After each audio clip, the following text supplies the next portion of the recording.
అది special byte కింద చూపెట్టి నీకు దమ్ముంటుంది. దేశంలో దళితుల జనాభా 19% పెరిగింది.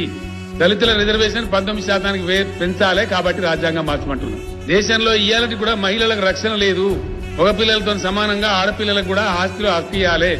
దాని రాజ్యాంగంలో పొందుపరచాలి. దానికోసం కొత్త రాజ్యాంగం కావాలి. రాయ్ వాళ్ళ హక్కులు అడుగుతున్నారు బీసీలు.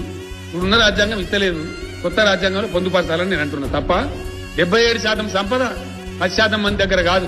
77% సంపద 90% మంది దగ్గర ఉండాలని రాజ్యాంగం కావాలంటే తప్ప అంతర్జాతీయ ట్రక్ స్పీడ్ రాయి నీకు దమ్ముంటే అంతర్జాతీయ ట్రక్ స్పీడ్ 105 కిలోమీటర్లు. మన దేశం ట్రక్ యావరేజ్ స్పీడ్ 48 నుంచి 55 కిలోమీటర్లు. మన దేశంలో కూడా హైవేస్ రావాలి, పెరగాలి, ఇన్ఫ్రాస్ట్రక్చర్ రావాలి. మన దేశ ప్రగతి కూడా 105 కిలోమీటర్లు పోవాలని కొత్త రాజ్యాంగం కావాలంట తప్ప మన దేశ goods train speed average speed 57 కిలోమీటర్లు, బయట 115 కిలోమీటర్లు అంతర్జాతీయ యావరేజ్.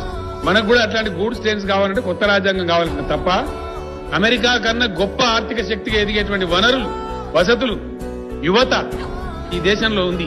ఆ శక్తిని సమ్మిళితం చేసి అద్భుతమైన ప్రగతి వైపు ఈ భారతదేశాన్ని నడిపించేటువంటి రాజ్యాంగం కావాలంటున్నా తప్పవా వద్దా? ఈ దేశం బాగుపడద్దా? మన పక్కనున్న చైనా లాగా మన దేశం కూడా బాగుపడాలి అంటున్నాను నేను. దానికోసం అవసరమైన కొత్త చట్టం, కొత్త స్ఫూర్తి రావాలి. ఎన్ని రోజులు ఉందాం ఈ ముక్కిపోయిన బతుకులో? ఈ సిప్ప పట్టుకుని సంఘం తిరిగిలాగా ఎన్ని రోజులు తిరుగుదాం?